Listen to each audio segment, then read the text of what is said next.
log into the... Hello, you're logged on to Online Business News this Wednesday, the 20th of October 2003. The headlines. A judicial inquiry begins on road building in the 80s and 90s. Royal Mail blames huge losses on the internet. Europe's last travel agent goes virtual. BT Consortium launches video conferencing wristwatch.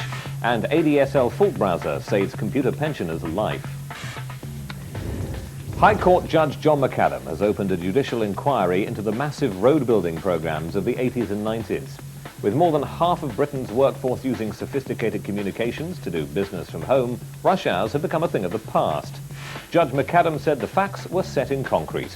His job was to establish why hundreds of millions of euros had been wasted building roads that weren't needed. The Royal Mail has recorded a £27 million deficit for fiscal 2002 to 2003. It said the loss was almost entirely due to the massive rise in the use of email and a corresponding drop in direct mail shots because consumers now prefer to download brochures and other information from websites. Europe's last high street travel agent has finally closed its offices. Staff celebrated by holding their last ever champagne party. Managing Director Sonny Climbs said he decided to close the office because people are now booking flights and holidays exclusively online. But he said staff would not be made redundant. We're a virtual company now, he said, so they'll be working in Spain, Italy and France, or even Bognor.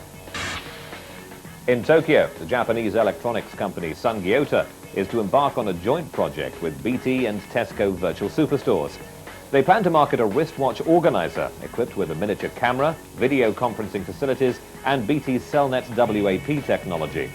With many people over 40 still unable to use computer technology, children as young as 12 are doing most of the weekly shopping. The new device will enable kids to steer through a virtual supermarket from home, choose products from the shelves, purchase them, and voice transfer their shipping requirements. King Charles III Foundation has bestowed its annual Customer Service Quality Award on BT data engineer Peter Harnett.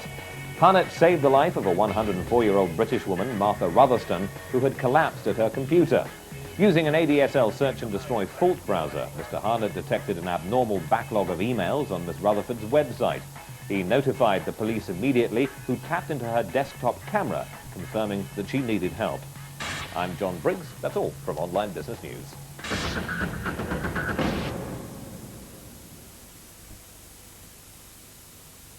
This is only a third of the managers that work for me. But I need every single one of you. And I need all the people that you've left behind doing the work today to understand where we are going in the future. Now, that video, some of you might have thought went just a little too far. Not sure, whether we should have actually pensioned the Queen off quite so quickly, but I have to tell you that is not science fiction. We may have thought it was if we'd seen that video a few years ago, but all of us know that that is what's happening today. So what we're going to do today for you is we're going to share with you our vision of transforming BT customer service so that we can be at the head of that kind of world.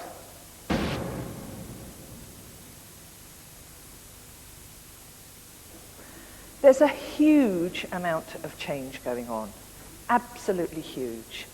And you may think, we've seen lots of change, we know about this, but the changes going on now are just out of the scope of what we've known before. Did you know that it took 38 years to get the first 10 million phone customers? It only took 22 years to get the first 10 million fax customers, 9 years for the first 10 million mobile users, and 6 months for the first 10 million Netscape customers. You all have on your desks computers that probably have enough computing power in to get man to the moon. And every year, 100 million new customers join the internet. I believe the changes going on at the moment are every bit as significant as the changes that happened in the Industrial Revolution. The difference is, though, the change is happening much, much, much, much quicker. Convergence is driving that change, and it's going to change the way we lead our lives.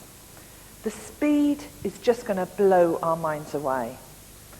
The world is changing dramatically.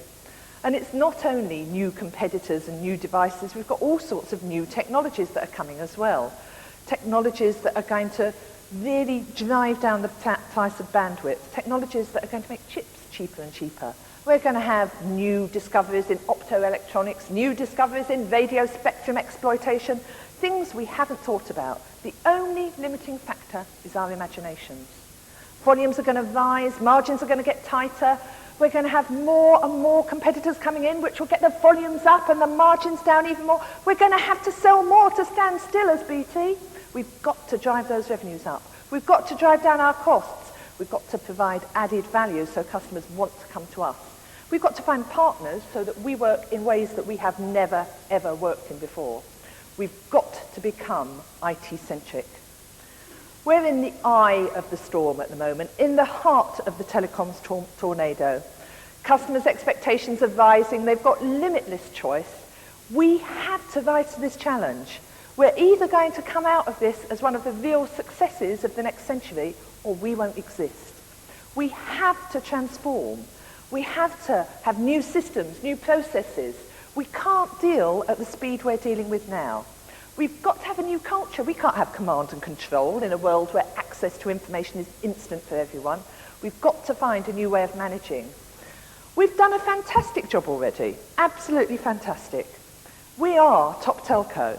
Since 1984, we've done amazing things, but believe me, you ain't seen nothing yet. The telecommunications world has dramatically transformed over the past few years. If we look back to 5 years ago, the world was completely different in terms of communications. These were the sort of companies we were competing with: Mercury, cable companies, etc. If, however, we compare these with the world today, what we now have to contend with is an entirely different set of companies. Who, for example, would have thought a few years ago that Tesco would be a competitor in the communications market? So what of the future? Who will be the big players in 5 years' time? Will it be BT, or MCI WorldCom, or AT&T? Or could it be that a 25-year-old Californian who is right now building his very first web page is going to grow into a company that in 5 years could take over the whole industry? For BT to survive, we need to enhance and embrace data communications and make full use of internet abilities with our customers and achieve excellent customer satisfaction in everything we do. To do this, we've created a service vision. Reliability means that when we install things, we do so on time, and it works first time. Faults must be kept to an absolute minimum, and when something goes wrong, we must rectify the problem quickly and efficiently. When we make promises, we must keep them. We must be flexible so that we meet customer requirements when they want us, and that increasingly means 24-hour availability 7 days a week. We must view what we do through the customer's eyes, understanding their needs and talking their language so that we can provide a high-quality, professional service. To achieve this, our strategy falls into 3 parts. We need to use the web and electronic commerce to make it easy for customers to work with us online, and we need to use the same technology in our call centers and in the field engineering teams. We'll equip everyone in customer service with the skills and knowledge to use the technology available to us, to feel committed and confident in providing a customer experience that is second to none. And finally, we need to segment the market by understanding the different needs of our customers so that we can focus our investment to achieve the right levels of service at the right cost in the right place. So what have we done so far? Well, there are a number of key programs already up and running, helping us to move towards this service vision.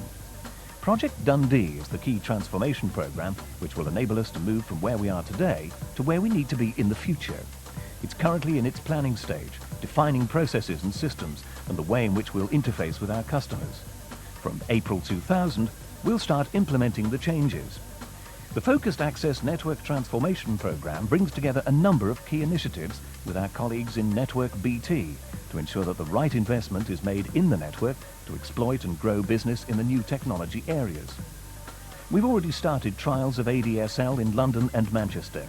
Once this technology is rolled out across the UK, it'll provide businesses and homes with ways of receiving and sending data, internet and video entertainment at up to 30 times the speed of today's fastest modems. Quality of workmanship is also key to protecting our customer base. We must get the balance right between quality and speed. High-quality information and training will help make sure the customer experience, whether face-to-face or through a call centre, differentiates us from our competitors.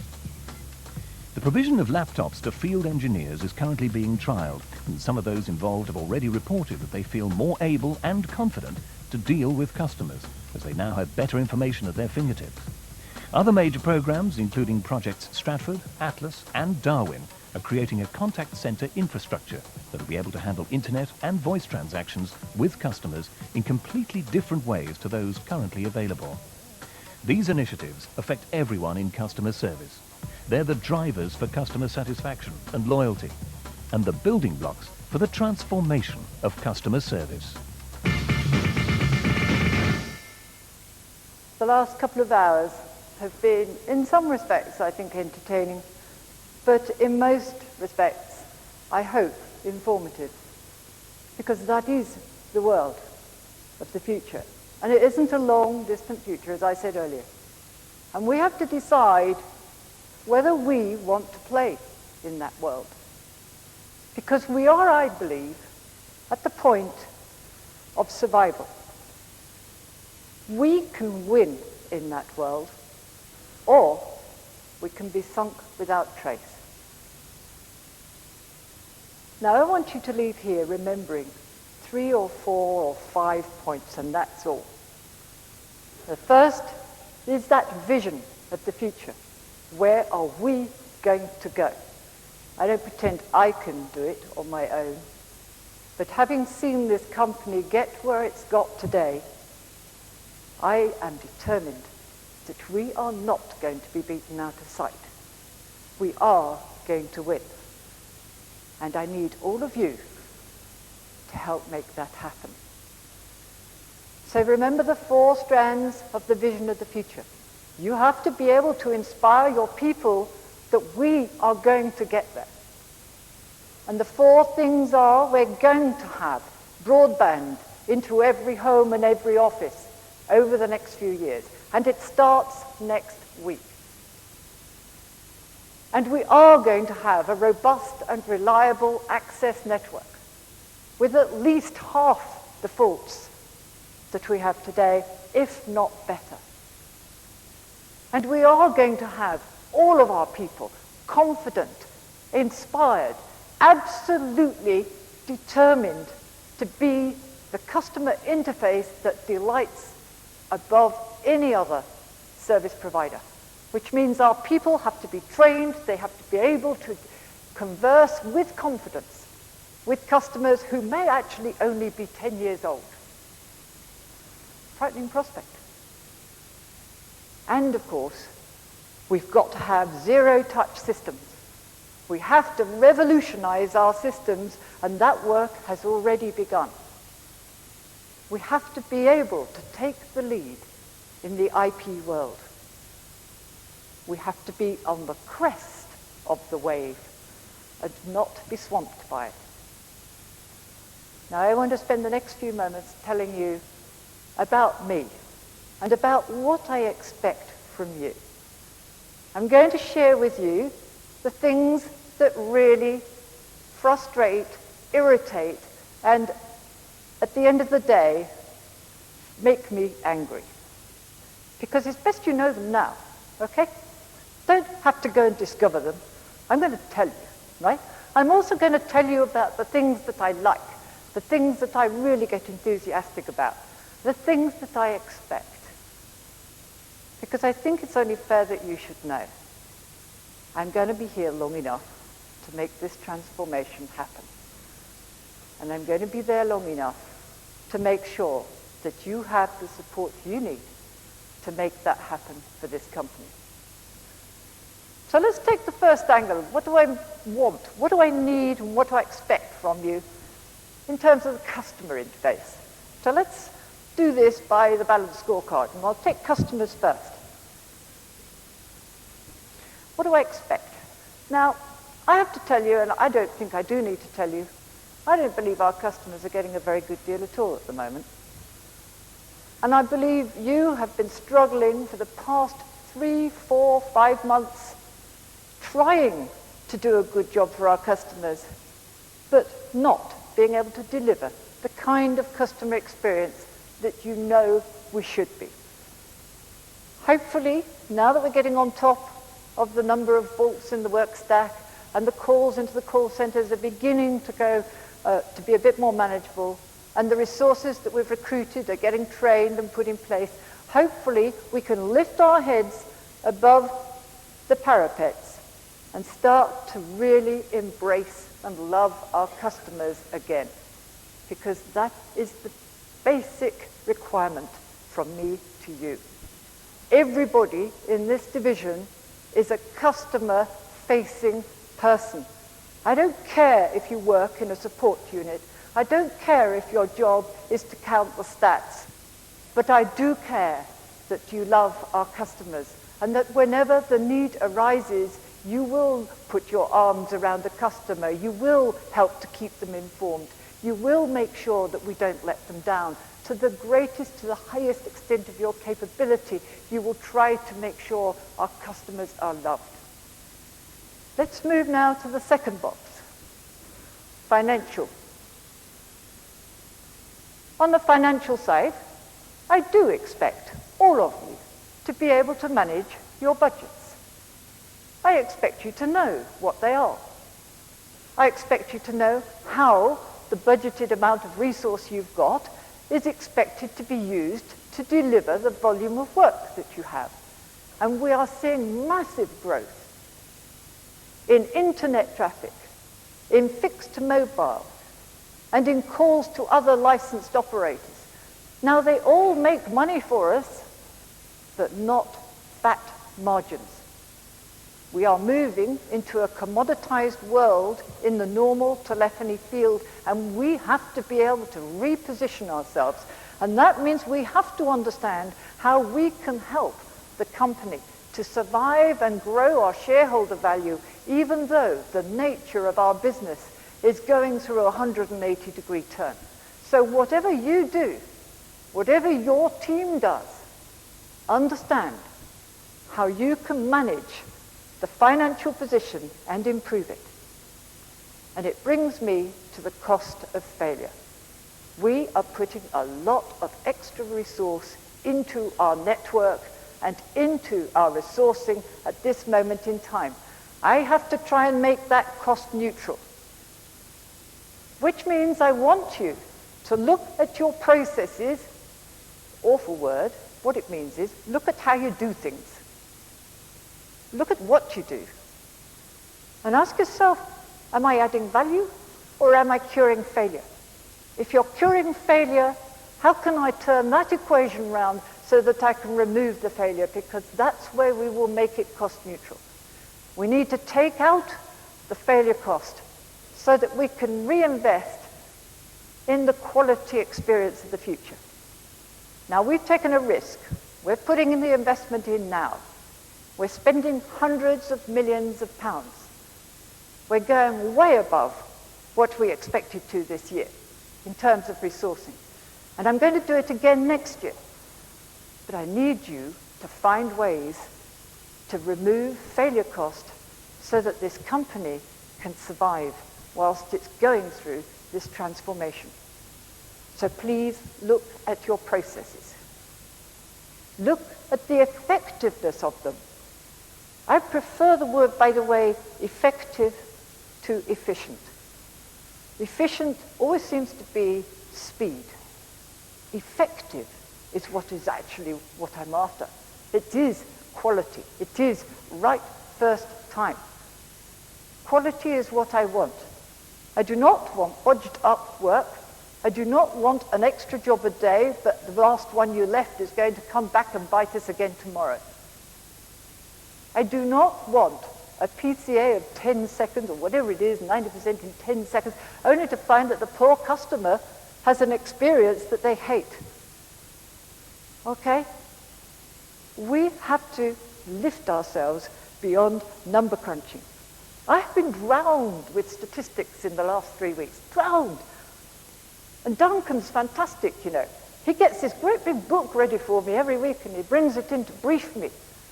And I look at him and I think I'm too old. I'm just too old.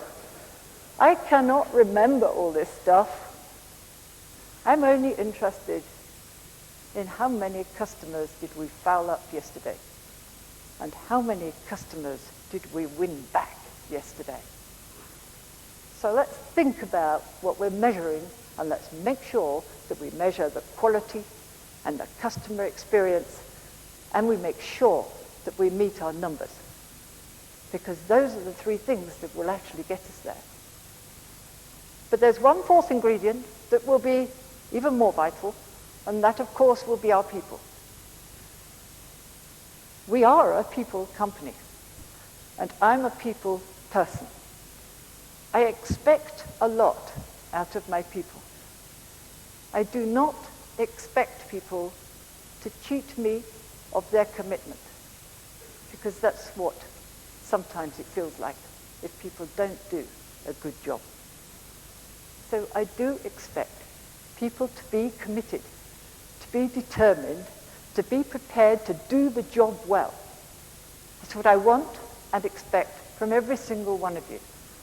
We have to make sure that we can sideline the cynics, and either we convert them or we isolate them. So your job is to try to convert every single one of your people. If any of them today are cynics, tomorrow they had better not be. Because we need them. We need their help. We need their innovation. We need their courage, because they're facing a frightening prospect here. We all are, but our people at the grassroots, at the front end, are the ones that are going to face this before we do. And they need help, but they need courage, and they need to know they've got our support, and they need to know they're going to get the training. And please don't tell me they've all been trained. If what you've done is you've taken an engineer who's been a telco engineer all his life, you've given him a 2-day training course and an interactive video package and told him to go away and do it. That, I do not believe, will be sufficient. I don't think it's enough that we only have half-day modules on things like customer experience. So we're going to reintroduce the My Customer program, which is a 2-day module, and everybody will go through that, including me. We're going to get our people confident. We're going to help them to be winners in this world rather than frightened of this world. And in my experience, people will always live up to your expectations of them.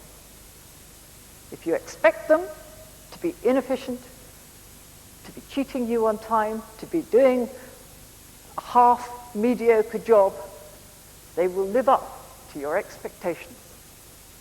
If you expect them to be winners, to be able to do things that you never even believed they could, to help us to do things we don't even know are possible, they will do that as well. And I've been there. We've been through this before. I've seen the impossible being achieved, and I know we're going to do it again.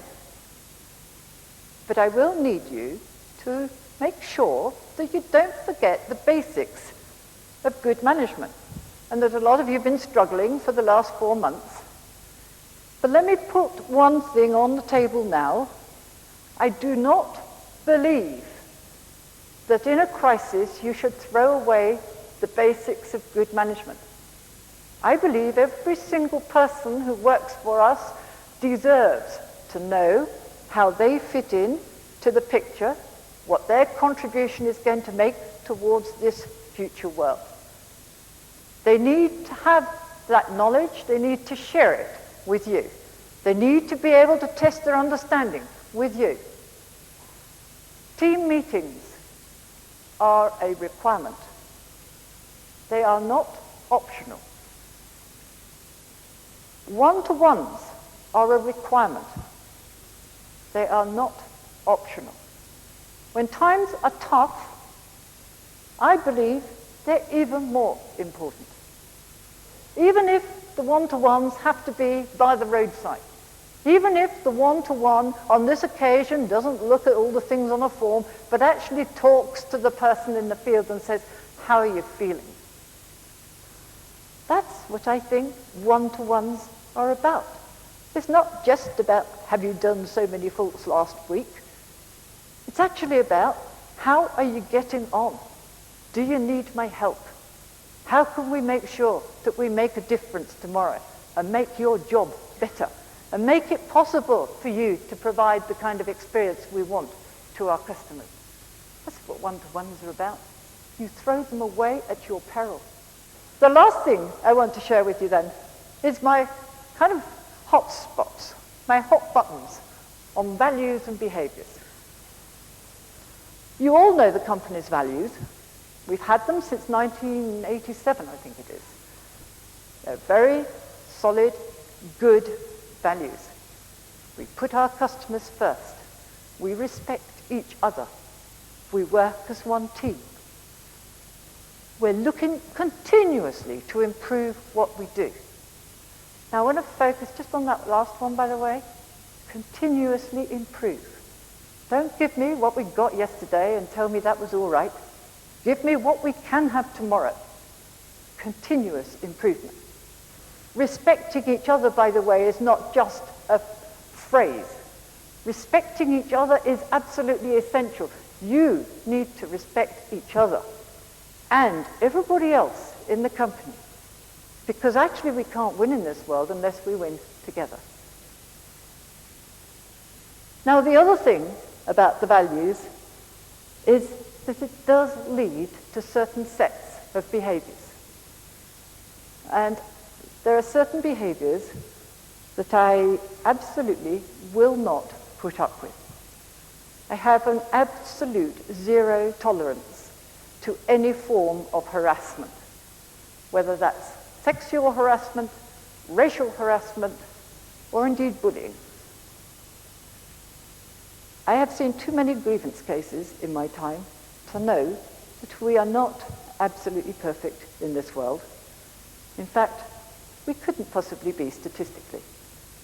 But you have to know that I will fire anybody, if I can, who clearly transgresses those behaviors. You might as well know now, rather than discover it, because it will be a painful discovery.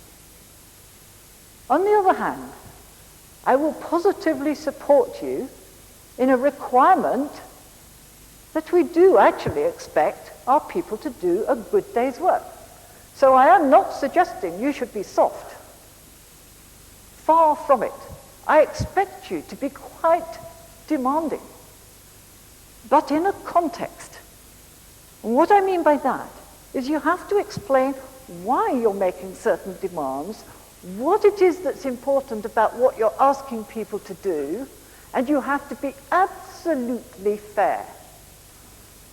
Fair. That means everybody gets treated in the same way, that every rule that is made is absolutely fair, that you deal with people as if you would wish to be dealt with yourself.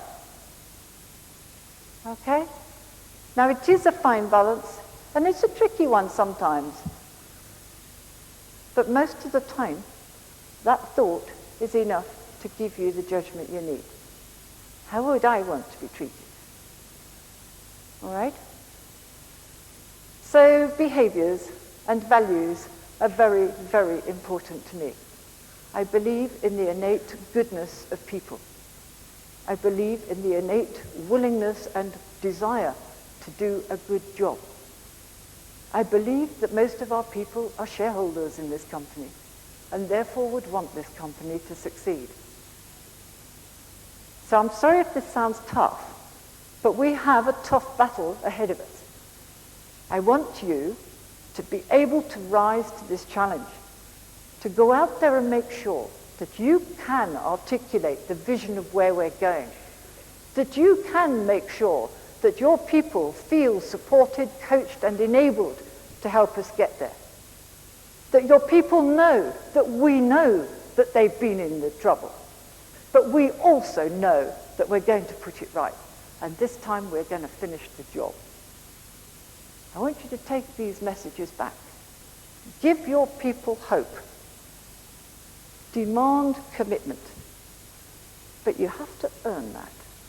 So you have to show it yourself. You show it, it's catching. If you go back thinking, oh, gosh, I heard all about this dream, but God help us, look where we are today. And don't show the path from where we are today to the future. Don't show a confidence yourself in us being able to get there.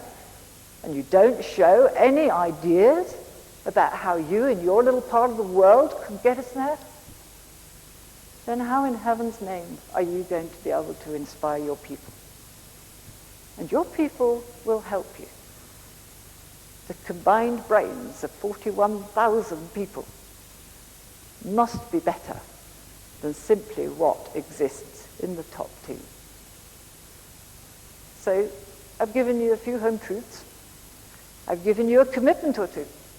But I am going to make sure that we transform customer service and help this company to win. So I look forward to working with you. And I hope that you will want to join me on the crest of the wave from now on. Thank you.